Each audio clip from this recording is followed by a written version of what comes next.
Կարճ աղոթքան ենք։ Տեր Հիսուս, շնորհակալ ենք քեզ այսօրվա համար, շնորհակալ ենք այս օրհնյալ կիրակի համար, որ մեզ պարգևեցիր։ Խնդրում ենք, որ մեր սրտերը պատրաստես քո խոսքը լսելու եւ Սուրբ Հոգուդ միջոցով այն իրականացնելու։ Հիսուսի անունով ամեն։ Ասացեք, խնդրեմ,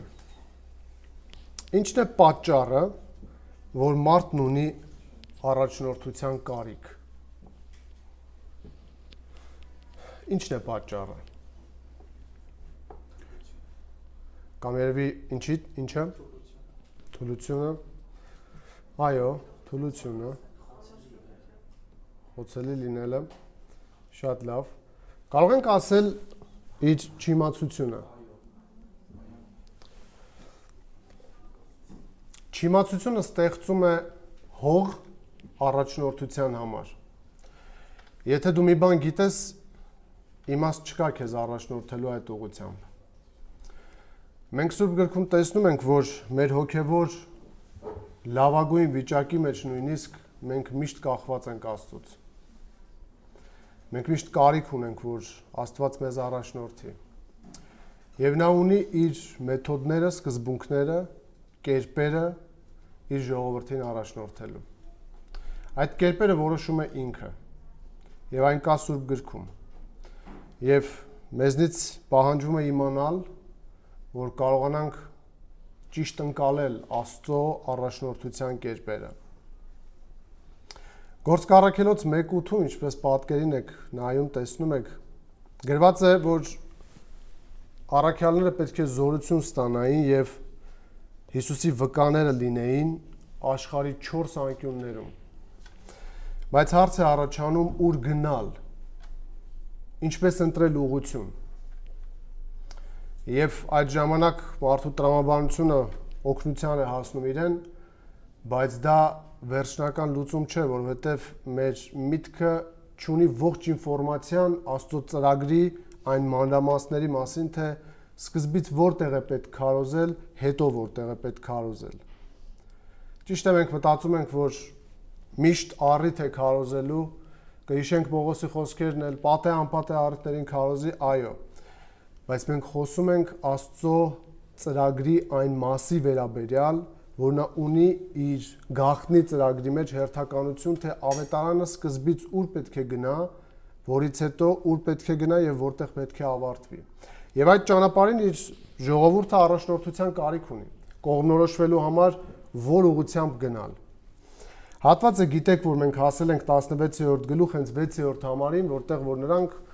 երկու անգամ փորձ են անում գնալ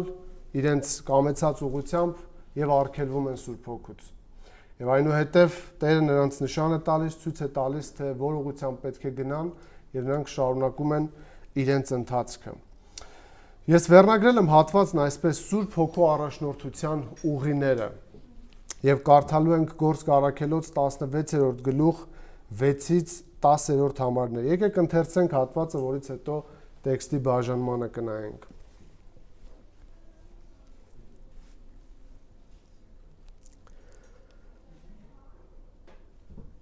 Եվ շրջեցին Փրուգիայում եւ Գաղատիայի կողմերում եւ Սուրբ Հոգու կողմից արգելվելով Աստծո խոսքն Ասիայում տարածել, եկան Մյուսիայի կողմերը։ Փորձեցին Բյութանիա գնալ, բայց Հոգին նրանց թույլ չտվեց։ Եվ Մյուսիայով անցնելով իջան Տրովադա։ Եվ գիշերը Պողոսին տեսիլք երևաց։ Մի մակեդոնացի մարդ կանգնած աղաչում էր նրան եւ ասում. «Անցիր Մակեդոնիա եւ օգնիր մեզ»։ Եվ երբ նա այդ տեսիլը տեսավ, ցանկացանք իսկույն Մակեդոնիա գնալ, վստահ լինելով, որ Տերը մեզ կանչում է, որ ավետարանը քարոզենք նրանց։ 6-ից 8-րդ համարներում մենք տեսնում ենք Սուրբ Հոգու երկու արգելք, որ նա արգելք է հանդիսանում նրանց ընտրած ուղղություններին, որպեսզի խոսքը այդ ուղղություններով չտարածվի։ Որից հետո 9-րդ համարում տեսնում ենք Սուրբ Հոգու ուղղորդումը։ Գիշերային այդ տեսիլքի մեջ Պողոսին տալիս է մի այսպիսի բովանդակությամբ տեսիլք։ Մեկը մակեդոնացի, ով կանգնած իրեն ասում է, որ արի Մակեդոնիա եւ քարոզիր այստեղ կամ օգնիր մեզ։ Եվ դրանից հետո տեսնում ենք արդեն 10-րդ համարում Սուրբ Հոգու տված վստահությունը, որ նրանք ասում են, որ երբ տեսավ Պողոսը, մենք ցանկացանք իսկույն Մակեդոնիա գնալ եւ ավելացնում է, որ համոզված լինելով, որ Տերը մեզ կանչում է նրանց ավետարանը փոխանցելու։ Եվ այս հատվածի հիմնական ճշմարտությունը, որը որ մենք տեսնում ենք այստեղ, հետեւյալն է. Սուրբ Հոգին առաջնորդում է ավետարանի տարածումը Աստծո նախատեսած ուղղություններով։ Սուրբ Հոգին առաջնորդում է ավետարանի տարածումը Աստծո նախատեսած ուղղություններով։ Սա նշանակում է, որ ուղղությունները որոշվում են Աստծո կողմից։ Սա նշանակում է, որ մարդը կարող է քայլեր անել, բայց դա երաշխիք չէ, որ պիտի հաջողի։ Սա նշանակում է, որ Աստված ունի իր ծրագրի մեջ հերթականություն, թե սկզբից որտեղ պետք է ավետարանը մուտք գործի։ Իսկ եթե հիմա ձեր մտքում մտածեք, իսկ ինչու է այդպես որոշել, այդ հարցերը երբ երկինք հասնենք, եթե առիթ լինի, մենք կտանք Տիրոջը։ Բայց վստահ մենք գիտենք, նա ունի բազում պատճառներ այդպես վարվելու եւ օրհնյալ լինի իր կամքը, ինչպես որ նա ծրագրել է։ Այնպես որ ավետարանի տարածման յուրաքանչյուր քայլ վերահսկվում եւ ուղղորդվում է Սուրբ Հոգու կողմից եւ այն ուղղորդվում է իրականացնելու Աստծո ծրագրերը։ Սուրբ Հոգին ներողություն ձևակերպման համար, որպեսզի ավելի ընդգծելի լինի, ռեսուրս չէ մեր ծրագրերն իրականացնելու համար։ Սուրբ Հոգին միջոց է, որ ուղարկվեց աշխարհ, մեզ տրվեց, որ Հիսուսն ասեց, ձեզ հետ է լինելու, մինչև մեզ հասցնի հավիտենություն, եւ նա այս երկրի վրա ունի առաքելություն։ Ասեմ, որ ոլորտները շատ լայն էին Սուրբ Հոգու գործունեության։ Ես այդքանից առանձնացրել եմ միայն այն մասերը, որոնք որ վերաբերում են ավետարանչության մեջ Սուրբ Հոգու առաջնորդությանը։ Նա մեզ վերստին ծնունդ է տալիս, նա մեզ սրբագործման ճանապարհին օգնում է, նա վկայություն է տալիս, որ մենք Աստծո որդիներ ենք, նա ուղղորդում է մեզ, նա առաջնորդում է մեզ, նա խրատում է մեզ։ Իսկ ավետարանչական ուղղություններ ընտրելիս ինչպես է նա օգնում։ Արդյոք միստիկական երևույթների մեջ պետք է ընկնենք, մեկը պետք է ձգտի երազներ եւ տեսիլքներ տեսնելու, եւ եղբայրս ասած չգիտեմ, մենք կարող ենք ասել, որ արդեն գիտենք։ Գիտենք, որտեղ Սուրբ գրքում տեսնում ենք, որ Սուրբ Հոգու հաղորդակցության այդ միջոցը, առաջնորդական նման միջոցը, այլևս ուժից դուրս է եկել։ Ինչու՞, կհարցնեք, այդ պատճառները կտեսնեք այսօր։ Ինչպես է նա առաջնորդում, ինչպես է նա ուղղորդում, որ մենք կարողանանք հասկանալ իր ընտրած ուղղությունը եւ որ ուղղություններով է նա ուզում մեզ առաջնորդել։ Եսայա 55:8-ում գրված էր. «Արդարև իմ խորհուրդները ձեր խորհուրդները չեն, եւ ձեր ճանապարհներն իմ ճանապարհները չեն, ասում է Տերը, այլ ինչպես երկինքն է բարձր երկրից, այնպես էլ իմ ճանապարհները բարձր են ձեր ճանապարհներից, եւ իմ խորհուրդները ձեր խորհուրդներից»։ Ովքեր որ մոռանում են, որ իրենք արարած են եւ արարչի հետ գործ ունեն, նրանք կարծում են, թե իրենք ամբողջական պատկերացում ունեն Աստծո ծրագրերի եւ հերթական քայլերի մասին, բայց Սուրբ Գիրքն ասում է, որ ոչ։ Դուք պարզապես մարդիկ եք, որոնք պետք է սպասեն Աստծո առաջնորդությանը, սպասեն նախատեսված միջոցներին, որ կարողանան իրականացնել Աստծո ծրագրերը։ Այսպիսով այս հատվածում սա կիրառական ձևակերպում եմ տվել նույն գլխավոր մտքի, Սուրբ Հոգին դռները փակելով առաջնորդում է դեպի նախատեսված բաց դուռը, ինչպես հատվածում ենք տեսնում։ Երկու անգամ փակվում է դուռը եւ վերջում ուղղորդում այն միակ ելքին։ Եվ այս հատվածը մեզ ցույց է տալիս Սուրբ Հոգու առաջնորդության 3 ուղի, եւ որոնք են դրանք մենք մեկ առ մեկ կուսումնասիրենք։ Ինչպես է Սուրբ Հոգին առաջնորդում ավետարանը տարածելիս։ Առաջին ուղին, որ մենք տեսնում ենք 6-ից 8-րդ համարներում, հետեւյալն է. նա դնում է արգելքներ։ Առաջնորդության ճանապարհին նա դնում է արգելքներ։ Եվ տեսնում ենք Սուրբ Հոգու կողմից երկու արգելք այս 6-ից 8-րդ համարներում, քարոզչության արգելք եւ ճանապարհային արգելք։ Նայեք 6-ից 8-րդ համարներին։ Եվ շրջեցին Փրուգիայում եւ Գաղատիայի կողմերում եւ Սուրբ Հոգու կողմից արգելվելով Աստծո խոսքն Ասիայում տարածել, եկան Մյուսիայի կողմերը։ Փորձեցին Բյութանիա գնալ, բայց Հիսուսի հոգին նրանց թույլ չտվեց։ Եվ Մյուսիայով անցնելով իջան Տրովադա։ Սուրբ Հոգու կողմից դրված առաջին արգելքը տեսնում ենք 6-րդ համարում։ Արգելքի բնույթը հասկանալու համար նայեք արգելք բառին։ Այն պատճառական կամ միաժամանակյա լինելու իմաստ ունի։ Այսինքն նա արգելեց, որ նրանք չգնան։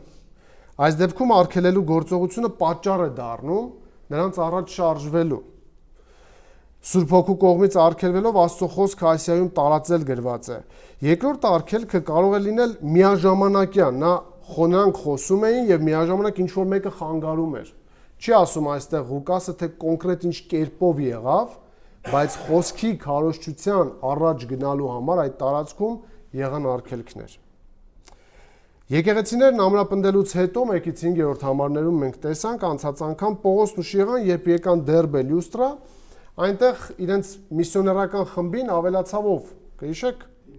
Տիմոթեոսը, այո։ Եվ որպես հոգեորապես բարձր նկարագիր ունեցող մեկը նրան ընտրեց Պողոսը եւ միացավ այս խմբին։ Նրանց գնալու նպատակն արդարացված էր Տիրոջ կողմից։ Հաջորդիվ տեսնում ենք, որ այս խումբը Պողոսը, Շիղան, Տիմոթեոսը շրջում են եւ ինչ են ցանկանում։ Ցանկանում են Աստծո խոսքը տարածել։ Հրաշալի ցանկություն է, բայց երաշխիք չկա, որ այս ցանկությունը կավարտվի դրա իրականացմամբ։ Այս տեղանքներին ծանոթանալու համար նայեք այս քարտեզին, նրանց շարժը գծված է մանուշակագույն գույնով, այդ 3 օղակները ես եմ դրել, որպեսզի ցույց տամ ձեզ, թե իրադարձությունները որտեղ են տեղի ունենում։ Ուրեմն աջ հատվածում Գաղատիայի շրջանն է, ներքևի մասում Մյուսիայի, Ասիայի շրջանն է եւ վերևը Մակեդոնիան։ Նրանց շարժը այս ուղղությամբ պետք է լիներ։ Նայեք 11, 12, 13-րդ թվերին, որտեղ Լյուստրան, Դերբեն եւ Իկոնիոն են, որտեղ հանդիպեցին հենց Տիմոթեոսին, այնուհետև նրանք գնում շրջում են 6-րդ համարում Փրուգիայի եւ Գաղատիայի կողմերում։ Պողոսին չհաջողվեց իրականացնել իր մտադրությունը, ծառայել Փոքր Ասիայում, սա ժամանակակից Թուրքիան է։ Եվ այնպիսի քաղաքներում, ինչպիսին են Եփեսոսը, Զմյուրնան, Ֆիլադելֆիան, Լավոդիկեն, Կողոսիան, Սարդիկեն, Պերգամոնը եւ Թիվատիրը։ Հայտնությունը հիշում եք այս եկեղեցիների մասին, որ խոսում եմ։ Այս տողերը չափազանց կարևոր են, քանի որ ցույց են տալիս, որ առաքյալների միսիոներական գործողությունը վերահսկվում է Սուրբ Հոգու կողմից։ Նրանք արգելվում են Աստծո խոսքը տարածել, ինչպես գրված է 6-րդ համարի վերջին մասում, եւ չի ասվում կոնկրետ կերպերը, թե ինչպես։ Ոմանք ենթադրում են, որ այս տարածքները Աստված նախատեսել էր Պետրոսի համար, ինչպես նա առաջին իր թղթի առաջին գլուխ առաջին համարում գրում է. Պետրոսը Հիսուս Քրիստոսի առաքյալ ընտրյալ պանդուխտներից, որ ապրում եք Սփյուռքում, Պոնտոսում, Գաղատիայում, Կապադովկիայում, Ասիայում եւ Բութանիայում։ Բայց սա հստակ չէ, որովհետեւ Ղուկասը չի գրում սրա մասին։ Քանի որ արգելք բառը գրված է կրավորական սեռով, պարզ է դառնում, որ Սուրբ Հոգին օգտագործել է որևէ միջոց նրանց խանգարելու համար։ Այսինքն ինչ որ բան ազդել է նրանց վրա, որ կասեցնի նրանց առաջընթացը։ Այստեղ կարևոր է ոչ թե արգելելու կերպ, այլ նպատակը։ Ինչու է Սուրբ Հոգին արգելում։ Համարի վերջում գրված է. Աստծո խոսքը Ասիայում այդ ժամանակ չտարածելու համար դեռևս։ Սա խոսքի տարածման արգելք է կամ քարոզչության արգելք է, որը նշան է առաջ չշարժվելու։ Գուցե քարոզել են չեն լսել, գուցե լսել եւ ոչ մեկը դարձի չի եկել, գուցե ընդհանրապես հնարավորություն չի տրվել նրանց քարոզելու մարդկանց։ Ինչ որ կերպով արգելվել է նրանց քարոզչության ընթացքը։ Գուցե Սուրբ Հոգին դեռևս չէր պատրաստել այդտեղի մարդկանց սրտերը։ Հետևաբար իմաստ չկար գնալու միտեղ, որտեղ Սուրբ Հոգին չէր ծրագրում գործել։ Որտեղ մենք գիտենք, որ քարոզչության արդյունավետությունը կախված է Սուրբ Հոգու գործունեությունից։ Եթե նա որոշի գործել մարդկանց սրտերում, կմիանա դրան քարոզչությունը Քրիստոսի մասին եւ տեղի կունենա իրական դարձ եւ վերստին ծնունդ։ Սուրբ Հոգին իր պատճառները ունի արգելելու, որ այդ պահին այդ տեղերում դեռևս Աստծո խոսքը չքարոզվի։ Սա հետաքրքիր է, քանի որ մենք կարծում ենք, որ ավետարանը միշտ եւ ցանկացած վայրում պետք է հնչի։ Եվ ըստ այդ համոզման էլ քայլեր ենք կատարում, բայց այստեղ տեսնում ենք, որ Սուրբ Հոգին այլ ծրագրեր ուներ։ Ստացվում է, որ քարոզչության ուղղություն փնտրելը լավ է, բայց երաշխիք չէ, որ այն կհաջողվի Տիրոջ կողմից։ Խումբն իրենց պատասխանատվությունն իրականացնում է։ Եթե նայեք այս համարներին, կտեսնեք նրանց ակտիվ շարժը։ 6-ից 8-րդ համարներում նկարագրվում է նրանց ակտիվ տեղաշարժը։ Տեսեք, նրանք շրջեցին 6-րդ համարում, եկան Մյուսիայի կողմերը 7-րդ համարում, անցնելով իջան Տրովադա, այսինքն նրանք շարունակ շարժի մեջ են։ Սա կարևոր է, քանի որ ավետարանելու ուղղությունները հասկանալու համար пассив նստել պետք չէ։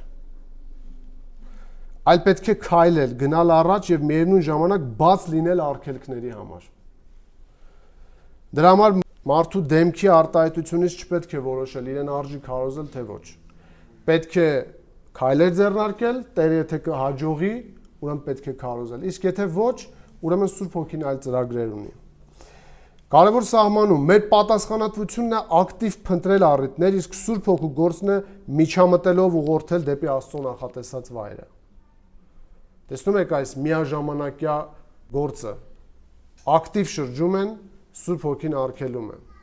Եվ պետք չէ նստել, սպասել, միայն աղոթել, պետք է քայլեր անել, այս դռան մոտ գնալ, այն դռան մոտ գնալ, եւ Սուրբ Հոգին կարող է առաջնորդել նաեւ արգելքներով։ Աստված առաջնորդում է ըստ իր ժամանակի եւ ծրագրի, ոչ թե ըստ մարդու ցանկության եւ մարդու ծրագրերի։ Հիշեք, երբեք չկարծեք, որ մենք պետք է որոշենք, թե որտեղ է պետք քարոզել։ Քանի որ սա իր ծրագիրն է եւ իր գործն է եւ մենք պարզապես կատարողներ ենք, ովքեր բացի ճշմարիտ ավետարանը քարոզելուց այլ մանրամասներ չգիտեն, որտեղ են փրկյալները, ովքեր են նրանք, երբ պետք է գնալ, ուր պետք է գնալ։ Գիտեք, որ խոսքը փոխանցելու արգելքը Սուրբ Հոգու կառավարման ներքո է։ Մենք խոսում ենք Աստծո ամենակարողության մասին։ Եվ իր համար նույնիսկ արգելքներն են միջոց կամ նա կարող է նույնիսկ ստեղծել արգելքներ մեզ համար առաջնորդելու համար։ Արգելքը չի նշանակում Սուրբ Հոգին չկարողացավ հաղթահարել։ Հետագայում տեսնում ենք, որ Ասիայում Տերը հիմնեց եկեղեցիներ։ Աստված ժամանակավորապես արգելեց մուտքը Ասիա, որովհետև ուներ այլ առաջնահերթություններ։ Հետագայում նա լայն բացեց դուռը եւ Պողոսի երկարատև ծառայության միջոցով Ասիայում հիմնվեցին եկեղեցիներ։ Այստեղից հետևություն, Աստված է որոշողը ոչ միայն թե որտեղ է պետք ավետարանել, այլ նաև թե երբ է պետք ավետարանել։ Եկեք նայենք խմբի արձագանքին, նայեք համարներին։ Տեսնում ենք, որ Պողոսի խումբը ենթարկվում է Սուրբ Հոգուն եւ շարունակ գնում մյուս ուղությամբ։ Գրված է Սուրբ Հոգու կողմից արգելվելով եկան Մյուսիայի կողմերը։ Նրանք չեն ընդդիմանում Սուրբ Հոգու առաջնորդությանը, այլ հետևում են դրան։ Նրանք խարիզմատական հռչակումներ չեն անում, եկեք հռչակենք, որ բացվեն դռները Հիսուսի անունով։ Նրանք աղոթքի ծոմեր չեն վերցնում, նրանք չեն ստիպում Աստծուն իրականացնել իրենց ծրագրերը, նրանք հետևում են Սուրբ Հոգուն։ Խոսքն ուղղված է նրանց, ովքեր փոխանակ հետևելու Աստծո ծրագրերին քաղաքավարի կերպով հրամայում են Աստծուն։ Հարց. ձեզնից ով ում է առաջնորդում։ Դուք հետևող եք, թե առաջնորդ։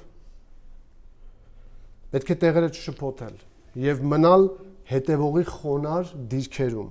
Տեսեք Պողոսն ինչպես է ընկալել իր դերը ու Աստծո դերը ավետարանչության մեջ։ Կարդում եմ Կողոսացիս 4:3 Մեզ համար էլ աղոթք արեք, որպեսզի Աստված բացի մեզ խոսքի դուռը։ Պողոս, առաքյալ մարդ ես, չես կարող դու դուռը բացել, ոչ, աղոթեք, որ Տերը բացի։ Որպեսզի Աստված բացի խոսքի դուռը Քրիստոսի խորհուրդը հայտնելու, որի համար էլ կապված եմ։ Առաջին Կորինթացիս 16:8-9, բայց հիմա մնում եմ Եփեսոսում մինչև Պենտեկոստեի տոնը, որովհետև ինձ համար գործելու մեծ դուռ է բացված։ Ով է բացել Պողոս, դու ոչ։ Երկրորդ Կորինթացիս 2:12-13 Երբ ես Քրիստոսի ավետարանի համար նպատակը կարևոր է հասա Տրովադա եւ չնայած Տերն ինձ համար բացել էր դուռը, իմ հոգում հանգստություն չունեի։ Որովհետեւ իմ Տիտոս եղբորն այնտեղ չգտա։ Կրկին տեսնում ենք այս համարներում, որ Պողոսը կամ ընդհանրապես առաքյալները այս հերթականությունը չէին շփոթում։ Նրանք հետևող են եւ սպասում են, մինչեւ որ Տերը կբացի դուռը։ Սա առաջին արգելքն է։ քարոզչության արգելք, որը տեսնում ենք 6-րդ համարում։ Տեսեք երկրորդ արգելքը, որը վերաբերվում է ճանապարհային արգելքին։ Այս երկրորդ արգելքը վերաբերվում է ճանապարհի անանցանելիությանը կամ դժվարություններին։ Եթե առաջին արգելքը նրա համար էր, որ խոսքը չտարածվի Ասիայում, ապա երկրորդ արգելքը կապված է ճանապարհներին եղող խնդիրների կամ խոչընդոտների հետ։ Նրանք գրված է փորձեցին, ուրիշ թարգմանությամբ ջանում էին Բյութանիա գնալ, այսինքն ողջ ռեսուրսները ներդնում են, որ լավ գնանք հիմա այս ուղղությամբ։ Նայեք քարտեզին, պատկերացրեք, աջ հատված են ուզում գնալ, չեն կարողանում, փորձում են հիմա ձախ գնալ եւ ճանապարհները փակ են նրանց համար։ Գաղատյան հյուսիսային կողմում է, Կապադովկիայի հարևանությամբ։ Ղուկասը Գաղատիա ասելով նկատի ունի փոքր Ասիայի հյուսիսային եւ կենտրոնական հատվածը։ Տեսնում եք այստեղ Զմյուրնա, Եփեսոս, Պերգամոն, Փյուրուգիա, բոլոր այս ասիական շրջանում են։ Ասիան հռոմեական նահանգ էր, գտնվում էր արևմուտքում եւ մայրաքաղաքը Եփեսոսը։ Ուշադրություն։ Սուրբ Հոգին արգելում է նաեւ ճանապարհները փակելով։ Կրկին Ղուկասը չի նշում կոնկրետ արգելքը, բայց նշում է, որ թույլ չէր տալիս գնալ իրենց մտածած ուղղությամբ։ Գուցե քարքարոտ էր, անանցանելի էր, գուցե եղանակային պայմաններն էին անբարենպաստ։ Տարբեր կարող է լինել։ Չափազանց հետաքրքիր է, որ շատ մանուսկրիպտներում գրված է ոչ թե Սուրբ Հոգին, այլ Հիսուսի Հոգին արգելում էր։ Հիսուսի Հոգի արտահայտություն շատ կա Սուրբ գրքում։ Տեսեք ինչ հանգամանքներում ու ինչ թեմաներում է գործածվում, օրինակ Փիլիպեցիս 1:19, որովհետև գիտեմ, որ դա տանում է դեպի փրկություն ձեր աղոթքների միջոցով ու Հիսուս Քրիստոսի հոգու օգնությամբ։ Կամ Գաղատացիս 4:6, եւ քանի որ դուք որդիներ եք, Աստված մեր սրտերի մեջ իր որդու հոգին ուղարկեց։ Առաջի Պետրոս 1:1 քննելով, թե ինչպիսի ժամանակի եւ որ հանգամանքներում էր իրենց մեջ եղող Քրիստոսի հոգին ի սկզբանե վկայում Քրիստոսի չարչարանքների մասին։ Եվ շատ կան Հռոմեացիս 8:9, բայց դուք մարմնին չեք հետևում, այլ հոգուն, եթե Աստծո հոգին ձեր մեջ է բնակվում, իսկ եթե մեկը Քրիստոսի հոգին չունի, նա նրանը չէ։ Այս ձևակերպումները ընդգծում են երրորդության կապը փրկության ծրագրի երկրային իրականացման մեջ։ Նրանք անխզելիորեն կապված են, միահյուսված են, մնալով մեկ Աստված տարբեր անձերով։ Տեսնում եք, Սուրբ Հոգին է արգելում, հաջորդ համարում Հիսուսի Հոգին է արգելում։ Հիսուսը եկեղեցու գլուխն է եւ նա է կառավարում եկեղեցին, ինչպես մեր մարմինը կառավարվում է մեր գլխի կողմից, պատկերավոր եթե ասենք, ինչպես Սուրբ Գրիքն է ասում, Հիսուսը գլուխն է եւ մարմինը պետք է ամբողջությամբ կառավարվի գլխից, ինչպես որ գլուխը նրան ուղղորդում է։ Միթե Հիսուսը չասաց ես ձեզ հետ եմ մինչև աշխարհի վերջը։ Իսկ ինչ կերպով պետք է նա մեզ հետ լիներ, եթե ոչ հոգու։ Կամ միթե Հիսուսը չասաց լավ է որ ես գնամ եւ ուրիշ մխիթարիչ ուղարկեմ։ Հիսուսի Հոգին արգելեց նրանց ճանապարհը։ Կրկին տեսնում ենք ինքնիշխան, ամենագետ եւ ամենակարող Հիսուսի հոգու գործունեությունը։ Նա գիտի տեղանքները, նա գիտի ովքեր որտեղ են գտնվում, նա գիտի ինչու հիմա պետք չէ գնալ այս կամ այն վայրը, նա գիտի ծրագիրը, ավելին նա է կազմել ծրագիրը եւ նա էլ իրականացնում է։ Աստծո սիրելի զավակներ, դուք որ գնում եք ավետարանելու, հաշվի առնում եք, որ կախված եք Սուրբ Հոգու առաջնորդությունից։ Գիտեք, որ պետք է հետևել նրա առաջնորդությանը եւ բոլոր իրավիճակների հետևում տեսնել Աստծո ամենակարող ձեռքը, որը նույնիսկ առաջնորդում է մեզ իշխանություն ունենալով բնության, հողմերի, ճանապարհների եւ ամեն ինչի վրա։ Տեսնում եք, առաքյալն ու խումբը որքան էլ գիտեին, որ պետք է ավետարանել, բայց չգիտեին տեղանքները, որոնք Աստծո կամքով էին այդ պահին։ Դրա համար հիշեք, մեր իմացությունը սահմանափակ է եւ մենք պետք է գործենք հայտնվածի սահմաններում։ Մեր տարբերակները միշտ թերություններ ունեն եւ պետք է հանձնվեն Տիրոջ քննությանը։ Դավիթը գրում է Սաղմոս 37:5-ում. Տիրոջը հանձնիր քո ճանապարհը եւ վստահիր նրան եւ նա ամեն ինչ կտնօրինի։ Տերը կարիք չունի, որ մենք ծրագրենք։ Տերը կարիք ունի, որ մենք վստահենք նրան, ինչպես որ մտածում ենք եւ նա կտնօրինի եւ նա կուղղորդի։ Դրա համար էլ Հակոբոսը կասել, որ ամբարտավանությունը մտածելը, որ դու վաղ այս կամ այն բանը կանես։ Այնինչ դու պետք է ասես, եթե Տերը կամենա, ապրենք, այս բանը կամ այն բանը կանենք։ Մենք միշտ կախված ենք Սուրբ Հոգու առաջնորդությունից, ավետարանելիս եւ առհասարակ մեր բոլոր իրավիճակներում ճանաչիր նրան քո բոլոր ճանապարհներում կասի Սողոմոնը։ Աստծո բացահայտ կամքի անհայտ մասի համար պետք է վստահել Սուրբ Հոգու առաջնորդությանը։ Բացահայտ է կամքը, պետք է ավետարանել, իսկ անհայտ է թե որտեղ։ Տեսնում ենք, որ նրանք կրկին ենթարկվեցին Հիսուսի հոգու արգելքներին։ Ոչ մի ընդդիմություն, ոչ մի հակառակություն, ոչ մի ենթադրություն, ոչ մի վախ ու կասկած, այլ խոնարհ ու համարձակ վստահություն։ Ահա Սուրբ Հոգու առաջնորդությանը վստահելու պատկերը։ Արգելքները միջոց են Սուրբ Հոգու առաջնորդության համար։ Նայեք հաջորդ նկարին եւ լսեք այս։ Աստված փակ դռների միջոցով ուղղում է մեզ դեպի այն միակ դուռը, որը իր կամքով է բացված։ Փակ դռները հաճախ Աստծո կողմնորոշիչն են դեպի իր կամքի միակ ելքին մեզ տանելու համար։ Մակարտուրն այսպես է գրում սրա վերաբերյալ, այս հատվածի վերաբերյալ, միսիոներների խմբի փորձը ցույց է տալիս Աստծո կամքը իմանալու հիմնական սկզբունքը։ Շարժվել առաջ եւ թույլ տալ նրան, թույլ տալ ճակերտներով, թույլ տալ նրան փակել դռները,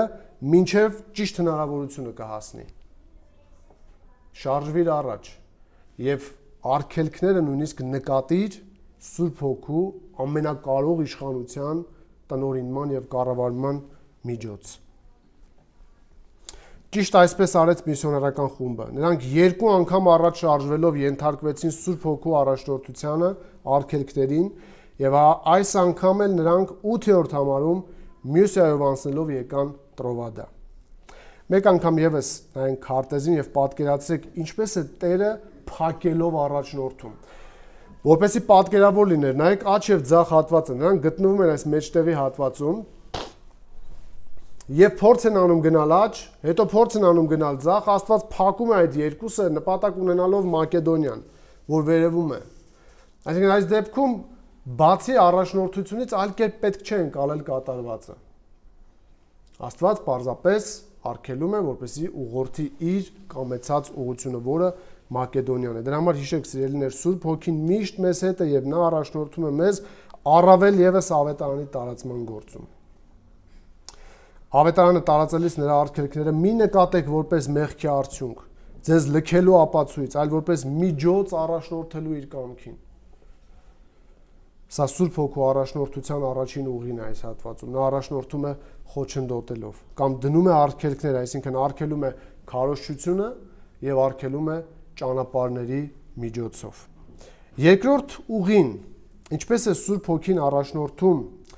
ավետարանը տարածելիս, երկրորդ ոչ միայն արգելքներով, այլ նաեւ տալիս է ուղղություն։ Տալիս է ուղղություն։ Նայեք 9-րդ համարին, եւ այս համարում տեսնում ենք, թե ինչպես է առաջնորդում դեպի իր կամեցած ուղղությունը։ Նա ցույց է տալիս կարիք, ցույց է տալիս ուղղություն եւ կոչ է անում գնալու։ 9-րդ համարին նայեք։ Գիշերը Պողոսին տեսիլք երևաց։ Մի մակեդոնացի մարդ կանգնել, նրան աղաչում էր ու ասում. «Անցիր Մակեդոնիա եւ օգնիր մեզ»։ Մենք տեսնում ենք, որ 9-րդ համարում Ղուկասը նկարագրում է երկու արգելքից հետո նրանց կանգառը։ Նրանք գտնվում են Տրովադայում, նայեք արդեն փոփոխված քարտեզին, եւ տեսեք քայլ առ քայլ ինչպես է Սուրբ Հոգին իրենց մոտեցնում։ Ես ավելի մոտեցրել եմ, որ դուք պատկերացնեք այն մի մեծ անորոշությունը նրանք անցան, այժմ Տրովադայում են գտնվում եւ հերթը հասել է նրան, որ Աստված պետք է հիմա միջոցներ ձեռնարկի նրանց Մակեդոնիա հասցնելու։ Այժմ միայն Էգեյան ծովն էր նրանց բաժանում Հունաստանից, Եվրոպայի շեմից։ Տեսնում եք Տրովադա, որ գրված է, այդ մասում են գտնվում։ Ռայրին գրում է. Ասիան կարիք ուներ ավետարանի, բայց նրա ժամանակը դեռ չէր եկել։ Նրանք հենց նոր էին եկել արևելքից, նրանց համար փակ էր հարավն ու հյուսիսը, բայց նրանք դրանից չեզրակացրին, որ Տերը նրանց առաջնորդում է դեպի արևմուտք։ Նրանք սպասում էին նրա կամքի արտահայտությանը, սպասում էին հաջորդ քայլին։ Նրանցից ոչ մեկը չպնդեց իր պարզ տրամաբանություն ասելով ամբողջ Ասիան մեր առջև է, եկեք գնանք Ասիա։ Բաց է ճանապարհը, ինչու չգնանք։ Եթե արգելք կա, եկեք հաղթահարենք։ Սուրբ Հոգու առաջնորդության անտեղյակ մարդիկ արգելքները նկատում են որպես հաղթահարելու միջոց, ոչ թե հնազանդության։ Աստված մեր ուժերը այդպես չի փորձում։ Ընդհակառակը կարող ես հնազանդվել եւ վստահել նրա ուղղորդումներին։ Նրանցից ոչ մեկը աշխարհիկ մեթոդներ չկիրառեց հոգու առաջնորդության գործընթացի մեջ։ Նրանցից ոչ մեկն իր սուր միտքն ու փորձառությունը չստիպեց մյուսներին հրահրելով ինքնագլուխ գործունեության անցնել։ Ռայրին շարունակում է գրել. տրամաբանությունը բավարար չէ Աստծո կանչը հասկանալու համար։ Տրամաբանությունը բավարար է հասկանալու համար, որ պետք է քարոզել, բայց բավարար չէ հասկանալու համար, թե որտեղ։ Պետք է խոնարհությամբ սպասել եւ գործել ըստ Տիրոջ տված հնարավորությունների։ Հերոսանալու վայր չէ ավետարանչական դաշտը, այլ հնազանդության եւ վստահության։ Պատկերացրեք երկու արգելքից հետո, երկու արգելք է անցել այս խումբը։ Ինչպիսին կլիներ նրանց տրամադրվածությունը ուղղություն ընտրելու հարցում։ Պատկերացրեք դուք եք երկու անգամ փորձ եք անում, խմբով դուրս եք եկել ավետարանչության, փորձ եք անում, երկու անգամ արգելվում է։ Ինչպիսին կլիներ վստահության մակարդակը հաջորդ քայլն անելու։ Թուլացած չէր լինի։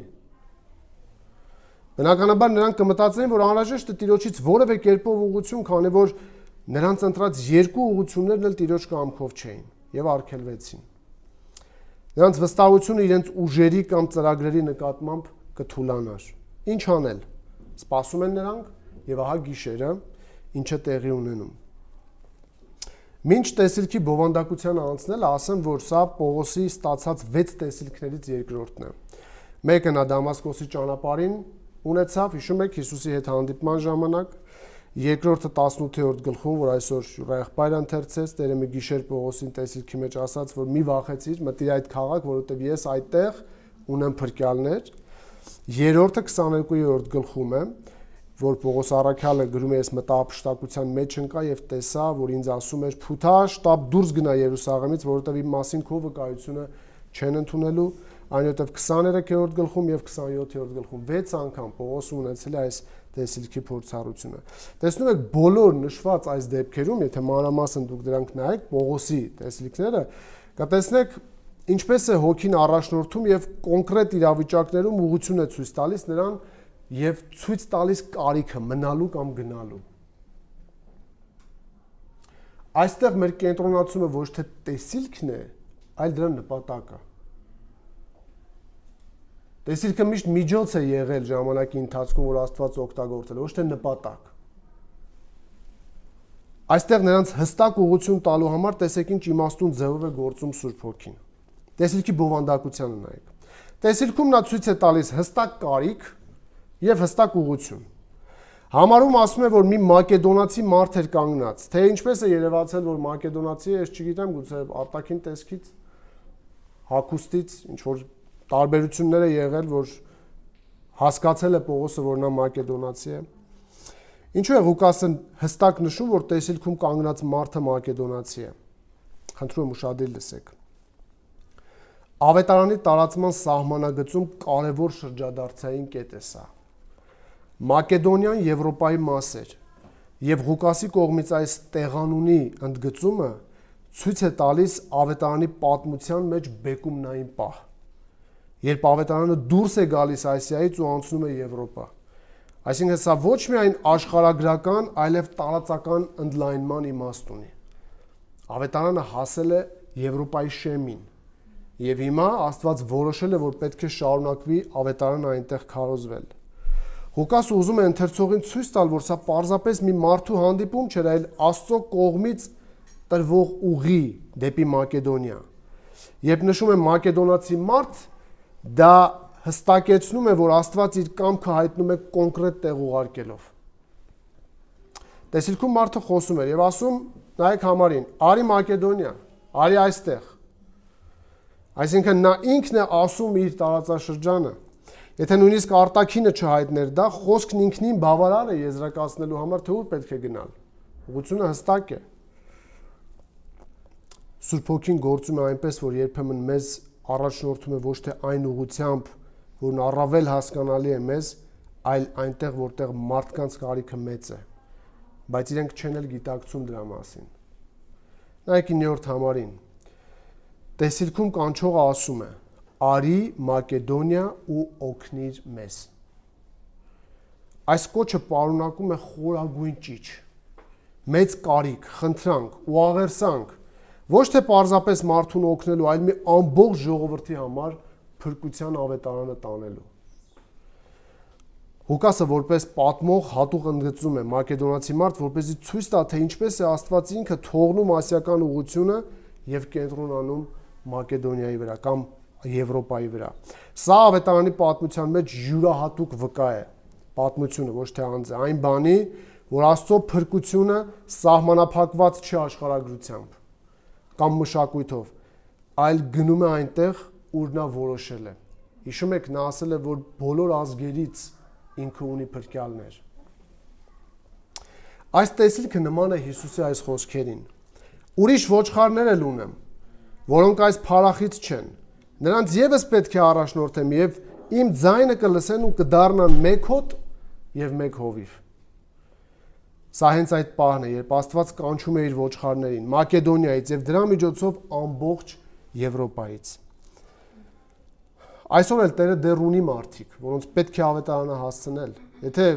ավետարանը փոխանցելու կարիք չլիներ, վաղուց արդեն դռները փակ կլինեին, Հիսուսը եկած կլիներ, մենք էլ երկրի վրա չէինք լինի։ Բայց եթե ապրում ենք դեռևս, Աստված ունի փրկյալներ եւ պետք է հասկանալ Սուրբ Հոգին, որ կողմ է ուղղորդում մեզ քարոզելու համար։ Այսպեսով Տերը ցույց տվեց ուղղություն, տալով կոնկրետ տեղանուն, որտեղ պետք է գնալ։ Բայց ոչ միայն տվեց կոնկրետ տեղանուն, այլ նաև ցույց տվեց հստակ պարզ կարիք։ Նայեք համարի վերջին մասին։ Արի Մակեդոնիա եւ օգնիր մեզ։ Անցիր եւ օգնիր մեզ։ Երկուսն էլ գրված են հրամայական եղանակով։ Ստացվում է, որ սա նշան է Աստծուց, որտեղ հստակ երևում է կարիք, ուղղություն եւ կոչ։ Հարց փորձառել եք, երբ Տերը ինչ-որ կերպով ցույց է տալիս կարիք քարոզելու։ Ինչպես եք վարվել։ Այս առիթները չի կարելի մերժել ոչ հոգնածության, ոչ կանխակալ ամոթի եւ ոչ էլ որևէ արդարացի պատճառով։ Պողոսը կասեր, ես ամոթ չեմ համարում ավետարանը, քանի որ այն Աստծո զորությունն է ամեն հավատացողի փրկության համար։ Հիշեք, ավետարանը փոխանցելու խնդրանքը, կարիքը ուղղորդող նշան է։ Երբ որ քեզ առավել եւս ասում են, որ խոսես մեզ Աստծո խոսքը, քո համար պետք է դառնա դա առաջնահերթություն։ Հիշեք, Սուրբ Հոգու առաջնորդության ուղիներից են արգելքները քարոզչության, ճանապարհային խոչընդոտները եւ կողմնորոշման համար կարիքներ ցույց տալը։ Կարիք կա։ Սրանք խոշոր նշաններ են Սուրբ Հոգու կամքը հասկանալու համար։ Մի քանի օրինակներ էլ ընթերցեմ, որ տեսնեք որքան շատ են Սուրբ գրքում այս օրինակները եւ անցնենք առաջ։ Փիլիպոսից սկսած 8:26-ում եւ Տիրոջ հրեշտակը Փիլիպոսին ասաց. «Վեր կաց եւ կեսօրին մոտ գնա Երուսաղեմից Գազա իջնող ճանապարհով, այնտեղ անապատ է»։ Ինչ գործեր անում, հիշում եք, ում պետք է հանդիպեր։ Եթովպացի ներքինին Փիլիպոսին հստակ ցույց է տրվում ուղղություն, ընթացքում էլ կարիք, մոտենում ասում է՝ դու հասկանում ես, ինչ որ կարդում ես։ Նա էլ ասում է, ինչպես հասկանամ, եթե ինչ չլինի, ով չլինի, առաջնորդող չլինի։ Գործք 9:10-12-ում Դամասկոսում Անանիա անունով մի աշակերտ կար, Տերը տեսիլքի մեջ նրան ասաց. «Անանիա», նա ասաց. «Ահա այստեղ եմ, Տեր», եւ Տերը նրան ասաց. «Վեր կաց», տեսեք ինչպես է ուղղորդում, «գնա այն փողոցով, որ ուղիղ է կոչվում, եւ Հուդայի տանը փնտրիր Սողոս անունով մի մարդու, նա այնտեղ աղոթում է»։ Երկու ստեկ գործում էր, Պողոսին այնտեղ էր խոսում, Անանիային այստեղ էր պատրաստում։ Հետո Պետրոսի տեսիլքը, հիշում եք, ուտելիքների հետ կապված, քաղցած էր։ Եվ Աստված հստակ ինչ արեց, ցույց տվեց ուղղություն իրեն, որ պետք է նախ համոզմունքները կարգավորեց, ասաց ինչ որ ես մաքրել եմ, դու պիղծ մի համարիր, հետո էլ մինչ նա մտածում էր, Հոպեից Կորնելիոսի ուղարկած մարդիկ եկան։ Նա մտածում էր, սա ինչ կարող է նշանակել։ Եվ Սուրբ Հոգին կարիքը ցույց տալով նրան ուղղորդում է նորից այնտեղ։ 13-րդ գլխում կա, երբ նրանք Տիրոջը պաշտամունք էին մատուցում, ծոմ էին պահում, Սուրբ Հոգին ասաց. «Առանձնացրեք ինձ համար Բարնաբասին ու Սողոսին այն գործի համար, որին ես կանչել եմ»։ Տեսնում եք Սուրբ Հոգու գերիշխանությունը։ Մարդ ծառայող ընտրելիս, ծառայության վայրը որոշելիս, հանդիպումներ կազմակերպելիս։ Հիշեք, Աստված է գործի Տերը։ Նա է որոշում ավետարանչության սահմանները, ավետարանչության ժամանակները, ավետարանչության գնացողներին եւ ավետարանչության հետ կապված յուրաքանչյուր դետալ։ Սա Սուրբ Հոգու առաջնորդության երկրորդ ուղին է կամ մեթոդը։ Առաջին նա առաջնորդում է խոչընդոտելով ընթացքը կամ արգելելով, եւ նա առաջնորդում է երկրորդ ուղություններ տալով, ցուցադրելով կարիք եւ ուղություն գնալու։ Եվ երրորդ վերջին, ինչպես է Սուրբ Հոգին առաջնորդում ավետարանը տարածելիս, երրորդ նա տալիս է վստահություն այդ քայլն անելու համար։ Ոչ միայն արգելում է, ոչ միայն նոր ուղություն է տալիս, այլ նաև տալիս է վստահություն, որ կարողանաս գործել։ Այս համարում տեսնում ենք, թե ինչպես ստացան վստահություն հաջորդ քայլը անելու համար։ Սուրբ Հոգին այստեղ ցույց է տալիս վստահության երկու կերպ։ Առաջին տալիս է նրանց ցանկություն, եւ երկրորդ ապահովում է փաստերով։ Նայեք 10-րդ համարին։ Երբ այդ տեսիլքը տեսավ, խոսքը Պողոսի մասին է, իսկույն ցանկացանք դեպի Մակեդոնիա ելնել, համոզված լինելով, որ Տերը մեզ հրավիրեց նրանց ավետարանելու։ Հրաշալի է։ Երկու արգելքից հետո նրանք ստանում են հստակ ուղղություն գնալու։ Բայց ինչ եք կարծում։ Նրանք անմիջապես կվստահեին այդ տեսիլքին, թե ոչ։ Կարող է մտքի զբաղվածության երազ է։ Սողոմոնը չի ասում, որ մտքի զբաղվածությունից դու կարող ես երազներ տեսնել։ Եվ այսօր շատ նման տեսնում են եւ մարդիկ ընկալում են որպես Աստծո առաջնորդության միջոց։ Պետք է ստուգել ըստ այս մարդկանց։ Երկու արգելքից հետո ինչպիսին կլիներ նրանց տրամադրվածությունը վստահությամբ քայլ անելու հարցում։ Միթե նրանք չէին զգուշանա, ավելի հաստատումներ չէին փնտրի վստահ լինելու համար, թե արդյոք դա Տիրոջից էր, թե ոչ։ Նրանց անհրաժեշտ է տալ վստահություն, որ դա Տիրոջից է եղել, որ նրանք շարժվեն առաջ, այն էլ մեծ վստահությամբ։ Տեսեք, թե ինչ իմաստուն է մեր Տերը։ Ինչ հրաշալի ուղիներ ունի իր կամքը հասկացնելու եւ իր կամքին ուղղորդելու համար։ Առաջինը Սուրբ Հոգին ինչպես է տալիս վստահություն քայլ անելու համար, առաջին տալիս է ցանկություն։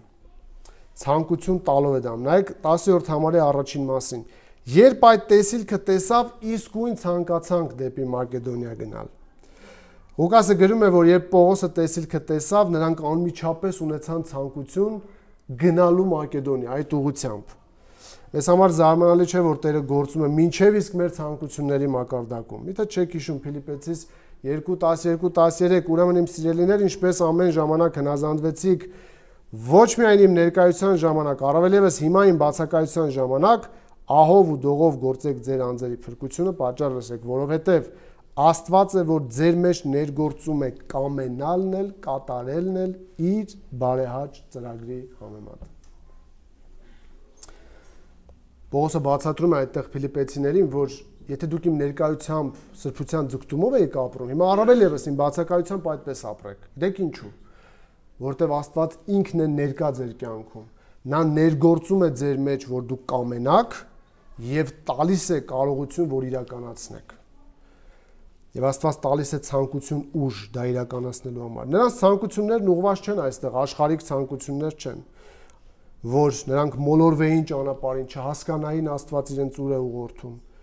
Ինչպես որ Աստծո զավակի բերկրանքն է նրա կամքը կատարելը, Դավիթն է գրում, իմ բերկրանքն է քո կամքը կատարելը, ով Տեր։ Ղուկասը գրում է, որ իրենք ցանկացան։ Նրանք ուրախացան ու ցանկացան գնալ Աստծո կամքը կատարելու։ Նկատեցիք ինչ անցում կատարեց Ղուկասը։ Եկեք ստուգենք ձեր ուշադրությունը։ Նշեք ովքեր կան այս միսիոներական խմբում հիմա։ Նշեք, կոնկրետ անուններ ասեք, ովքեր են։ Չեն փոխվել, մի քիչ առաջ ասացիք։ Պողոս, Տիմոթեոս եւ Շիղա։ 3 հոգի են, ճիշտ է։ Դե հիմա նայեք 10-րդ համարին, խմբի համալերում նկատեցիք 10-րդ համարում, թե ոչ։ Ղուկասը։ Այս հատվածում տեղի ունենում նրանք դերանվան էական փոխարինում մենքով։ Ղուկասը մինչ այդ գրում է այսպես. նրանք անցան, արգելեց նրանց Սուրբ Հոգին, նրանք փորձեցին գնալ, նրանք իջան Տրովադա, երբ Պողոսը տեսիլքը տեսավ, իսկ 10-րդ համարում նա ասում է ցանկացանք միացնելով իրեն այս խմբին։ Եվ շատ հնարավոր է որ Ղուկասը հիմա արդեն այս պահին միացել է այս խմբին։ Ոչ թե շատ հնարավոր է, այլ հնարավոր է այս պահին, բայց այն որ միացել է դա հաստատ։ Բայց որ պահին է միացել, հավանական է հենց այս պահին, որ արդեն դեպքերն ու իրադարձությունները նկարագրում է առաջին դեմքից, որ զարգանում են այդպես։ Ինչ է սա նշանակում, ուշադրություն։ Մինչև 10-րդ համարը Ղուկասը գրում է որպես դիտորդ կամ պատմող, նրանք ասելով, խոսելով Պողոսի Շիղայի մյուսների մասին, իսկ 10-րդ համարում հանկարծ հայտնվում է մենք դերանունը, ինչը ցույց է տալիս, որ Ղուկասը հենց այդտեղից միանում է ողջ այս պատմության ընթացքին։ Այսպիսով տեսեք ինչն է հետաքրքիր։ Դերանունների փոփոխությունը այստեղ ոչ միայն քերականական, այլև պատմական նշանակություն ունի։ Պատմական նշանակություն ունի։ Այն հավաստիացնում է Ղուկասի վկայության վստահելիությունը, քանի որ նա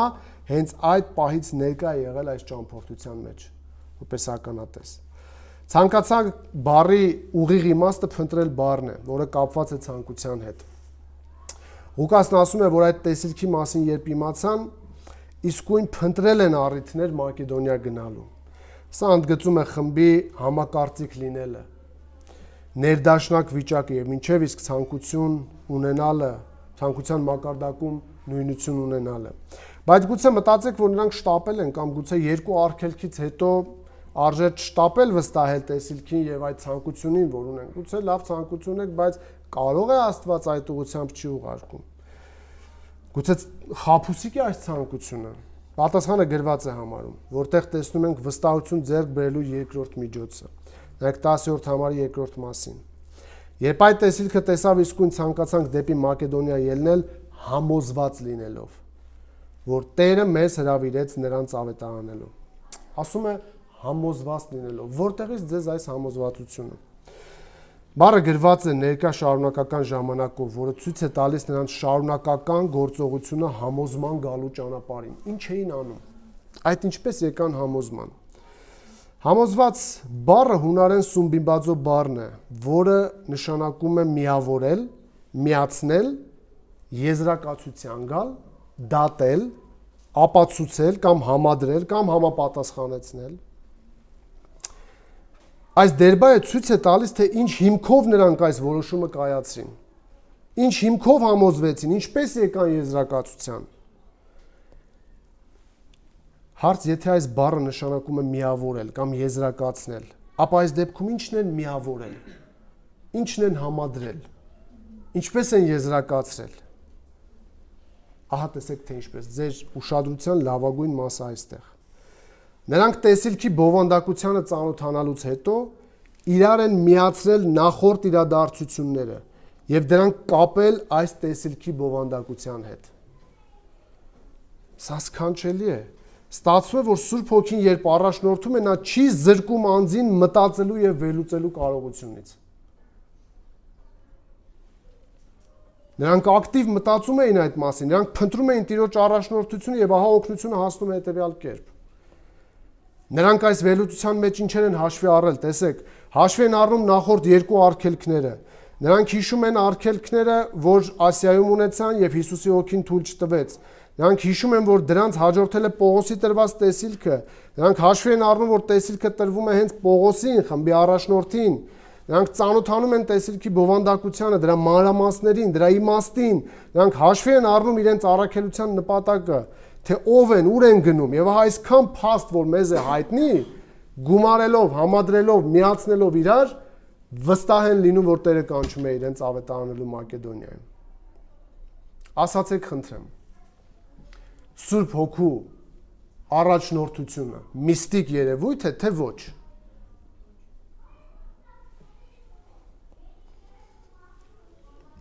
Սումբիմաձո, նրանք միացնում էին իրար, փնտրում էին փաստերի համադրություն,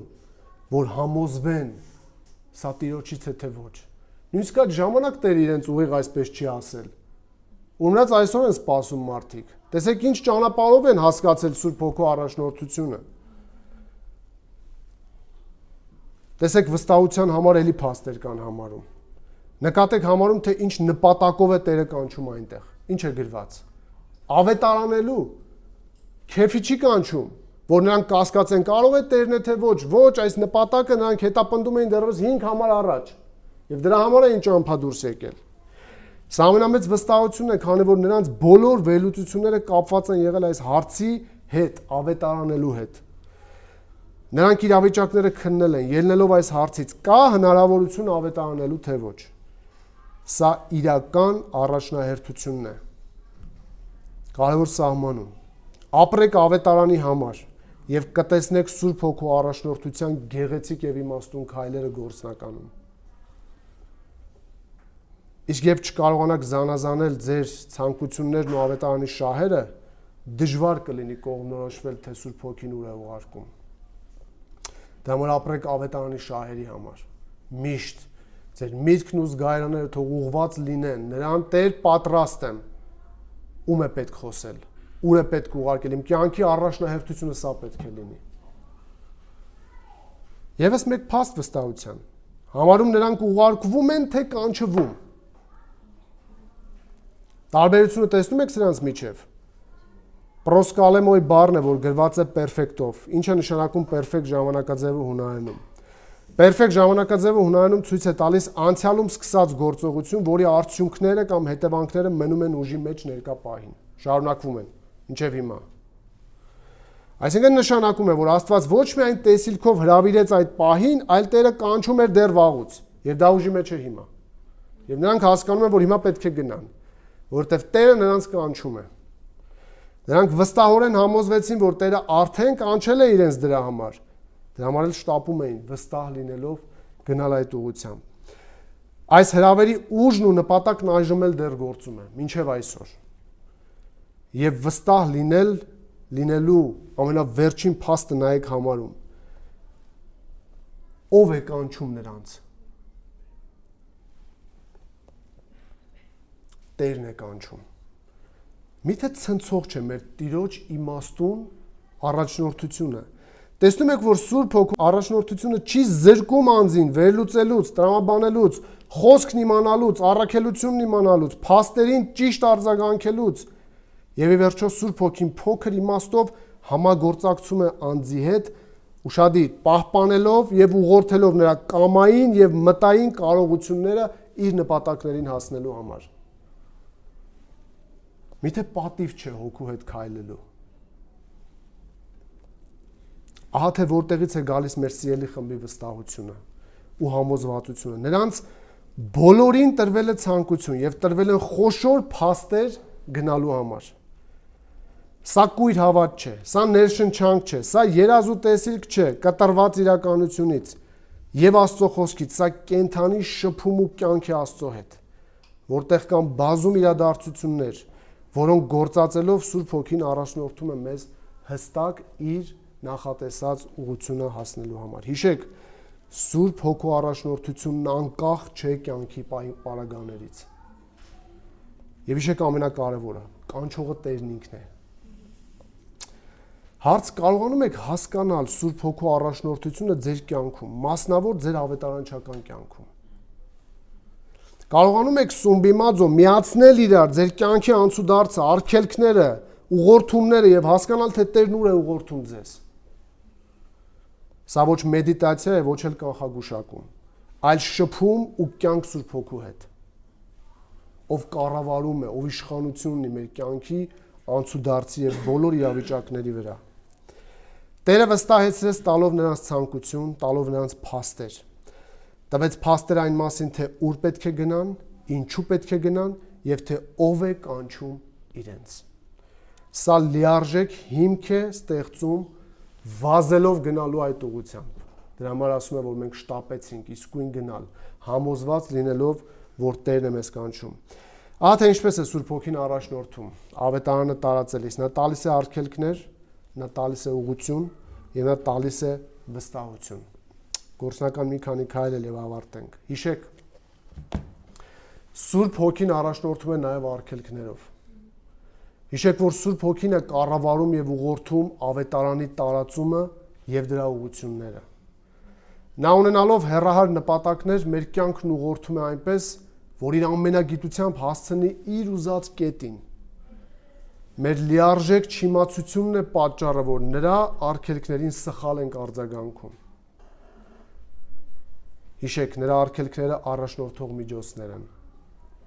Նա առաջնորդելու համար կարող է արգելել եւ քարոզչությունը, եւ անցնելիք ճանապարհը։ Ամեն բան նրա վերահսկողության, կառավարման եւ ուղղորդման ներքո է։ Եվ եթե դուք այս լույսի ներքո ուսումնասիրեք նախախնամության վարդապետությունը, դուք կտեսնեք Աստծո բացարձակ ներգրավվածությունը մարդու կյանքին,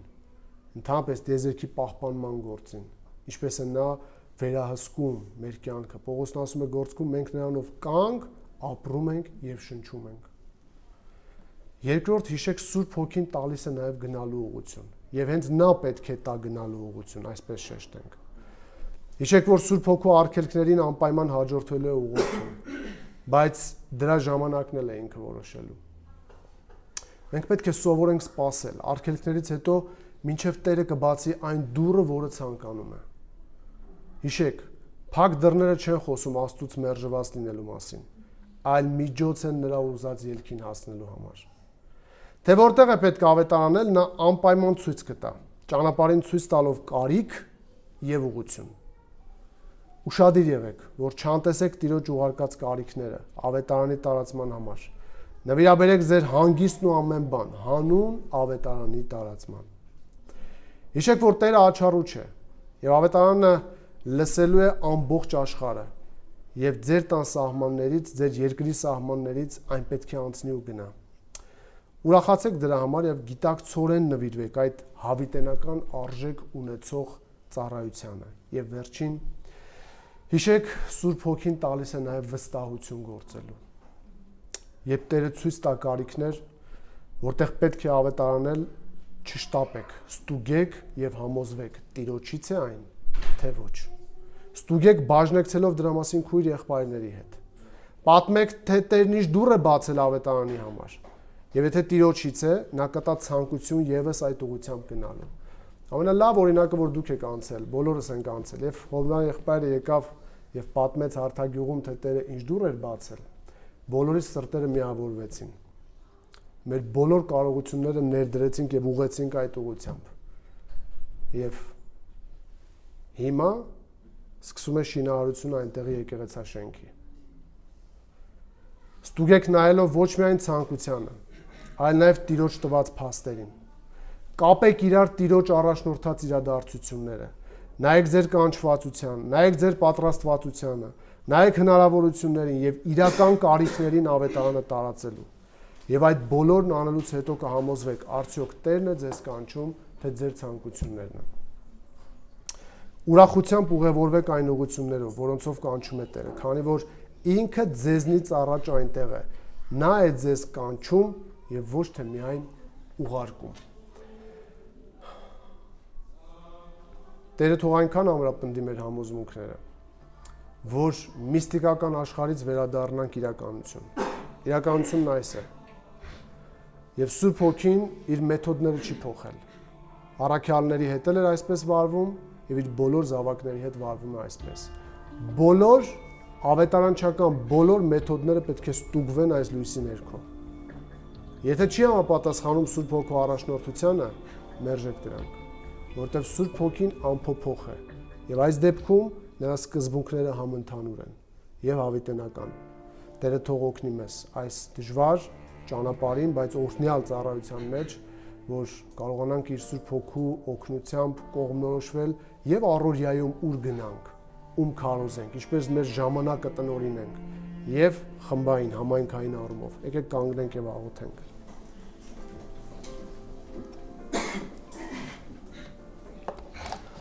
Շնորհակալ ենք քեզ մեր Տեր, շնորհակալ ենք քո ծրագրի համար, քո փրկության ծրագրի համար, շնորհակալ ենք քո